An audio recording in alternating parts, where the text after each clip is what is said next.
Hello to all my divine soul. स्वागत है आप सभी को मेरे चैनल पर।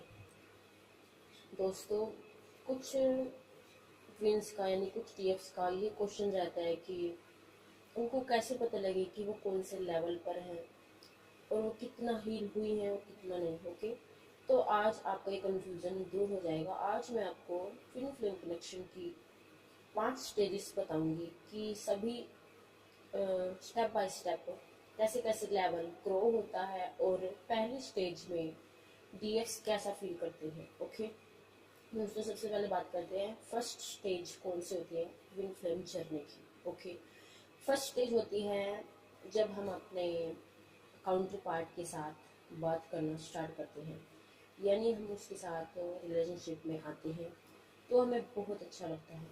एक इंटेंस कनेक्शन फील होता है, एक मैग्नेटिक पुल हमें फील होता है।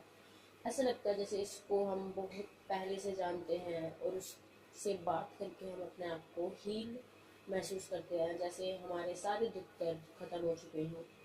उसके साथ हमें बहुत ही अच्छा डिवाइनली कनेक्शन फील होता है। ओके, ये सब चलता है कुछ टाइम तक, बहुत अच्छा चलता है। और बीच बीच में इनकी लड़ाइयाँ भी बहुत होती है, क्योंकि दोस्तों कहते हैं ना कि जहाँ लड़ाई होती है वहीं ज़्यादा प्यार होता है। ओके, वही कनेक्शन सबसे खास होता है। तो ट्विन फ्लेम्स में लड़ाइयाँ बहुत ज़्यादा होती है और धीरे धीरे धीरे ये लड़ाइयाँ बढ़ती चली जाती हैं और फिर ऐसा होता है कि झगड़ा करते हैं, फिर एक दूसरे से बात करना शुरू कर देते हैं, क्योंकि मैग्नेटिक पुल तो दोनों ही फील करते हैं, वो एक दूसरे के बिना रह ही नहीं सकते। कभी या तो वो मैसेज कर देगा या वो मैसेज कर देगी, ऐसे चलता रहता है। ओके, तो इसे बहुत अच्छा टाइम कहते हैं ट्विन जर्नी का। उसके बाद क्या होता है, सब कुछ अच्छा चलता है तो अभी वो फ्यूचर की प्लानिंग भी बहुत सारे कर लेते हैं, लेकिन फिर उसके तुरंत बाद 1 साल के बाद या 2 साल के बाद कुछ ऐसा टाइम आता है कि डीएम जो लड़का होता है जिसको डीएम बोलते हैं, ओके, वो इस कनेक्शन से भागना शुरू कर देता है। वो इस कनेक्शन को पूरी तरह से कंफर्मेशन नहीं देता, कमिटमेंट नहीं देता। उनको कमिटमेंट के लिए बोला जाता है तो वो देता नहीं और उसको इग्नोर करना स्टार्ट कर देता है। ये चीज़ डीएफ को बहुत ज़्यादा इफेक्ट करती है, उसे पेन देती है। क्या होता है, ये चीज़ बढ़ती चली जाती है और ऑन ऑफ कंडीशन स्टार्ट हो जाती है। ओके, क्या होता है कि डीएम बार बार आता है जाता है, जब उसका मन करता है आता है जाता है। ये चीज़ डीएफ की सेल्फ रिस्पेक्ट को बहुत ज़्यादा चोट हो जाती है। वो ये सोचते हैं कि मुझे समझ के क्या रखा है इस पर्सन ने, और फिर कहीं ना कहीं वो भी उसको इग्नोर करना शुरू कर देते हैं, लेकिन कहीं ना कहीं उसके उसके बिना रह भी नहीं पाते एक दूसरे।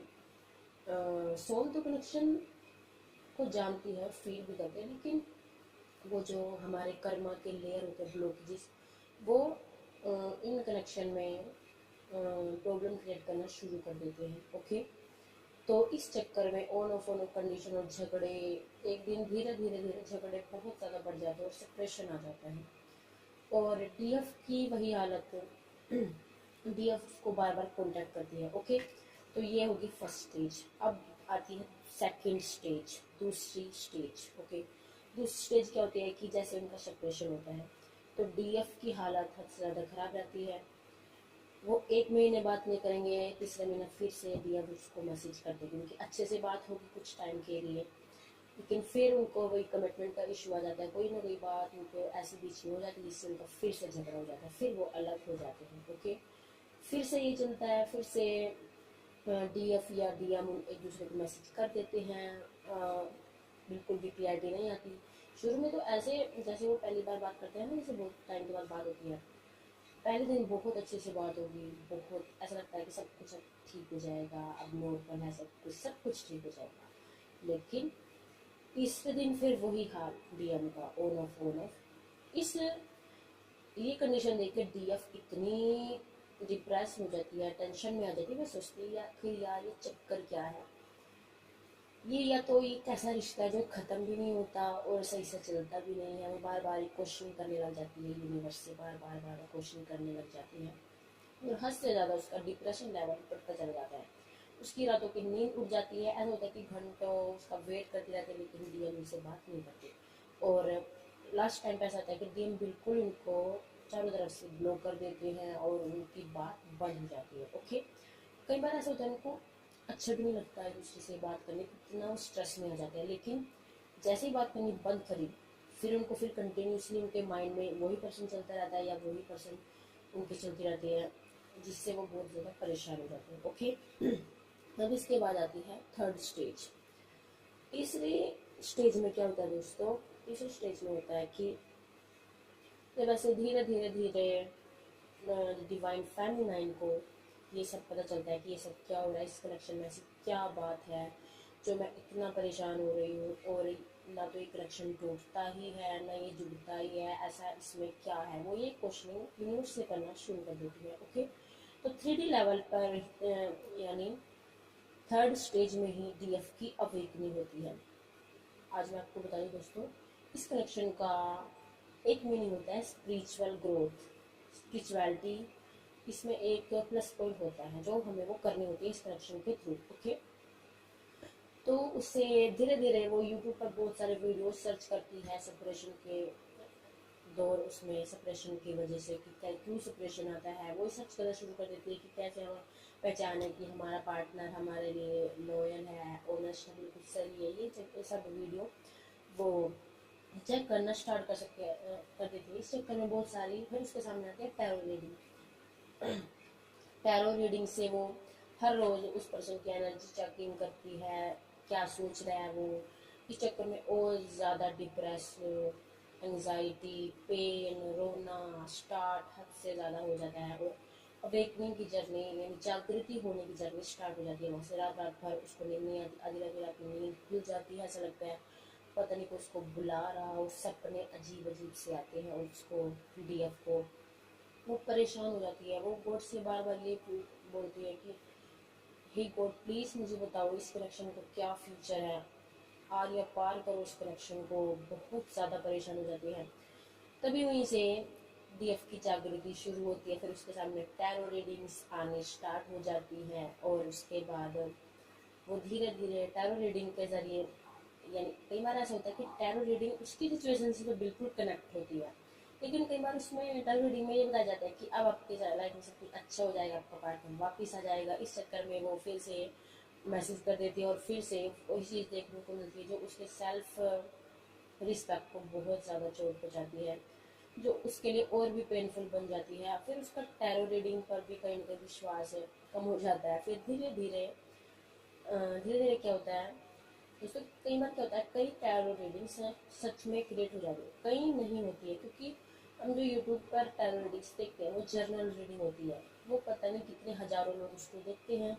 अब वो किससे पूरी तरह से रेजोनेट होगी ये तो कोई नहीं जानता है ना, उनके कुछ कुछ पार्ट रेजोनेट हो जाते हैं, जिससे वो ये सोचते हैं कि शायद हाँ सिचुएशन तो बिल्कुल क्लियर बताएंगी, कि जो आपके साथ उस टाइम चल रहा होता है बिल्कुल क्लियर सिचुएशन बताते हैं वो। ओके, हाँ, पर ये भी एक हेल्प ही होती है आपकी जर्नी में, क्योंकि इनके थ्रू आप अगले लेवल तक बढ़ते जाते हो। ओके, तो धीरे धीरे क्या होता है कि फिर अचानक से यूट्यूब यानी कहीं से भी यूट्यूब के ज़रिए, या आज तो यूट्यूब का ही ज़माना है, उनको वीडियोस मिलनी स्टार्ट होती है ट्विन फ्लेम कनेक्शन की। तो वीडियोस तो बहुत टाइम से उनके सामने आते हैं, लेकिन कई बार उनको देखते नहीं है, इग्नोर कर देते हैं, और बार बार यूनिवर्स क्या करेंगे, ईश्वर क्या करेंगे, उनके सामने वो वीडियोस भेजते रहेंगे। वो यार परेशान हो जाएंगे डीएफ कि ये वीडियो मेरे सामने बार बार क्यों आते हैं, क्योंकि उनका तो ध्यान पूरा टैरो में पड़ा है, टैरो रीडिंग्स में पड़ा है। तो वो एक दिन ऐसा आता है कि चलो यार देख लेते हैं कि इन वीडियोस में आखिर है क्या। जब वो देखती हैं वो वीडियो, तो वो हैरान रह जाती है कि इस वीडियो में तो ये कनेक्शन ऐसा कैसा, कईयों को तो कुछ भी नहीं पता होता इस कनेक्शन के बारे में, लेकिन हाँ कहीं ना कहीं डीएफ से डीप कनेक्शन उनकी आत्मा जानती है, वो उस पर्सन के साथ कुछ यूनिक कनेक्शन वो फील करती है कहीं ना कहीं। ओके, जैसे उनको लगता है कि हमारा बहुत जन्मों जन्मों का रिश्ता है, कुछ खास है इस कनेक्शन में, वो तो डीएफ को हमेशा से ही फील होता है। ओके, जब वो टीएफ जर्नी की वीडियो देखती है तो वो हैरान रह जाती है कि ये सब तो मेरे साथ हो रहा है। तब वो धीरे धीरे कई बार सेशन के थ्रू, कई बार वीडियो में जो बताया जाता है इनर वर्क के बारे में, फिर वो इनर वर्क के बारे में जानकारी इकट्ठी करनी स्टार्ट कर देती है। फिर क्या होता है, फिर वो ये कंफर्म करना शुरू कर देती है कि फिर उनको डाउट होना शुरू हो जाता है कि क्या मैं इस जर्नी में हूँ या नहीं हूँ।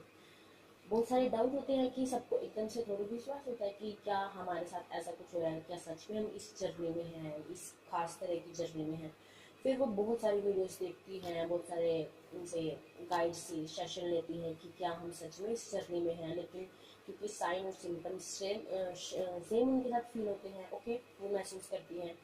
तो उसके बाद धीरे धीरे धीरे वो इनर वर्क करना स्टार्ट कर देती हैं, ओके। उसके बाद आती है फोर्थ स्टेज, जब वो इनर वर्क करना स्टार्ट कर देती है, ओके, इनर वर्क उन्होंने शुरू कर दिया, वो अपने ऊपर काम करना शुरू कर देती है। लेकिन कई में बीच उस टाइम पे बीच बीच में इतने ट्रिगर्स होते हैं, इतने डाउट्स उनके अंदर आते हैं, और बीच बीच में क्या होता है कि डीएम जैसे वो थोड़ा सा हील होने लगती है, अपने आप को अपने आप से प्यार करने लगती है, अपने आप को हील करने लगती है, तब डीएम टपक पड़ती है उनको, उनका सारा किया कराया खराब करने के लिए। फिर से उसके चक्कर में पड़ जाती है, और फिर वही तो उसी नीचे लेवल पर गिर जाती है बार बार। तभी तो कहा जाता है कि अगर आपको इनर वर्क करना है तो अपने डीएम से बिल्कुल अलग रह के करना होगा, क्योंकि जब तक आप पूरी तरह से फोकस उससे हटाओगे नहीं, तब तक आप इनर वर्क कर पाओगे नहीं, ओके। तो ऐसे बीच में चलता रहता है, और बीच में बहुत सारे मतलब कि एनर्जी पिकअप होती है, हैवी एनर्जी। जैसे जैसे वो लेवल ग्रो करती रहती है, कहीं ना कहीं उसकी कुंडलिनी अवेकनिंग भी होती है इस दौरान 4D लेवल पे। और डीएम की एनर्जी को भी बहुत ज़्यादा वो फील करने लग जाती है सोल लेवल पे, ओके। बहुत ज़्यादा फील करने लग जाती है डीएम की एनर्जी को, और तब कुछ चीज़ें, बहुत सारी चीज़ें उसकी लाइफ में क्लियर हो जाती हैं, और किसी भी को साइन दिखने शुरू हो जाते हैं, सिंक्रोनिसिटी बहुत ज़्यादा होती है, और बहुत ज़्यादा रिपीटेड नंबर दिखने स्टार्ट होते हैं। तो धीरे धीरे धीरे अपने ऊपर काम करते करते डीएफ पूरी तरह से हील हो जाती है, और बहुत सारी चीज़ें उसकी लाइफ में क्लियर हो जाती है। उसके बाद डीएफ पहुँचती है 5 स्टेज में। फिफ्थ स्टेज में क्या होता है कि वो ना बहुत ज़्यादा स्पिरिचुअली अवेकन हो जाती है, स्पिरिचुअली उसकी ग्रोथ हो जाती है, भगवान में उसका मन लगना स्टार्ट हो जाता है, प्रेयर्स में, मेडिटेशन में, और सभी तरह का जो इनर वर्क होता है उसमें बहुत ज़्यादा वो एक रूटीन उसकी लाइफ का बन जाता है। और वो जब पीछे मुड़ के देखती है, जब वो 5D लेवल पर होती है, कि कितना कुछ मैंने अपनी लाइफ में चेंज कर लिया, और कितना कुछ मैंने फेस किया, और आज मैं यहाँ हूँ। वो उस टाइम पे ग्रेटिट्यूड के मोड में आ जाती है, वो हर वक्त गॉड का ग्रेटिट्यूड करती है। और उस टाइम पे तो वो जब वो 5D में पूरी तरह से बैलेंस होती है, जब उसे बहुत सारी चीज़ें पता चल जाती है, कहीं ना कहीं वो एक अलग ही चीज़ बन जाती है। डीएफ के अंदर के जो टैलेंट होते हैं वो निखर, हाँ, तो डीएफ के बहुत सारे इशू हील हो जाते हैं, और डीएफ के अंदर जितना भी टैलेंट भरा होता है ना, और 5D लेवल पर आके सारा टैलेंट बाहर निकल जाता है, क्योंकि डीएफ के अंदर बहुत सारा टैलेंट होता है, जो कहीं ना कहीं डीएफ भूल जाती है अपने अंदर के टैलेंट को, अपने डीएम के चक्कर में। लेकिन कहीं ना कहीं उनको निखारने का क्रेडिट भी डीएम को ही जाता है, क्योंकि जब डीएफ एक अलग ही लेवल पर आ जाती है, एक अलग ही वर्जन डीएफ का बनता है ना, जो एक अलग ही, एक तरह से एक नया जन्म ही कह लो जब डीएफ का होता है, तो वो कहीं ना कहीं अपने डीएम को थैंक यू भी बोलने लग जाती है उस लेवल पर। और यूनिवर्स का तो वो थैंक यू हर वक्त बोलती ही है। जब वो 5D लेवल पर आ जाती है, उस टाइम पे उसे बहुत सारी स्पिरिचुअली चीज़ें फील होने लगती है, भगवान उसको अपने आसपास फील होने लगता है, भगवान की हर चीज़ उसको अच्छी लगती है, नेचर से कनेक्शन हद से ज़्यादा फील होने लगता है। और जब 5D लेवल पर होती है, यानी 5th स्टेज पर होती है डीएफ, उस टाइम वो पूरी तरह से बैलेंस होती है। लेकिन उस टाइम पे कहीं ना कहीं बहुत सारे ट्रिगर्स भी होते हैं, टेस्ट होते हैं, जो उसको कहीं ना कहीं गिराते हैं, लेकिन फिर वो उठती है, फिर अपने लेवल पर पहुंच जाती है, ओके। लेकिन उस लेवल पर वो बहुत ज़्यादा स्ट्रोंग हो जाती है वहाँ। जबकि जब वो फर्स्ट या सेकंड स्टेज पर होती है, यानी थर्ड स्टेज पर होती है, तब उसका लेवल बहुत ही वीक होता है, वहाँ वो टूट जाती है छोटी सी बात पर ही। लेकिन 5D में भी प्रॉब्लम तो आती है, लेकिन वो फिर अपने आप को खड़ा करती है, और वो अपने आप को पॉजिटिव और स्ट्रोंग रखती है, ओके। ये होती है 5D यानी 5th स्टेज, और उस लेवल पर पूरी तरह से बैलेंस आ जाता है। और जब डीएफ पूरी तरह से 5th स्टेज में बैलेंस रहती है, पूरी तरह से हील रहती है, उस टाइम पे डीएम की अवेकनिंग स्टार्ट होती है। ओके, तो डीएम की भी यही सेम जर्नी होती है। डीएम को भी इन स्टेजों से गुजरना पड़ता है और 5th स्टेज तक पहुंचना होता है। जब दोनों एक स्टेज पर सेम स्टेज पर आते हैं, सेम लेवल पर आते हैं, तब उनका होता है यूनियन। ओके, क्योंकि इन 5 स्टेजों से गुजरकर बहुत सारे इश्यूज हील होते हैं और यही इस जर्नी का मकसद है कि अपने पास लाइफ कर्मा, अपने अंदर की कमियों को निकालना और अपने अंदर के छुपे हुए टैलेंट को निखारना, यही इस जर्नी का मकसद है। और जब वो सब कुछ क्लियर हो जाता है तब एक हारमोनियस, एक हैप्पी यूनियन में दोनों आते हैं। लेकिन जब तक ये चीज़ें हील नहीं होती तो बहुत प्रॉब्लम आती है। कभी गलती से सोचना भी मत कि हमारा यूनियन हो जाएगा, जब क्योंकि अब अगर आप हील नहीं हो, अगर आप बिना हीलिंग के यूनियन में आओगे भी ना, तो बहुत आप अलग हो जाओगे, बहुत ज़्यादा प्रॉब्लम क्रिएट हो जाएगी। इसलिए अगर यूनियन में आना है तो पूरी तरह से हील होना पड़ेगा। तो ये है ये जर्नी। ओके,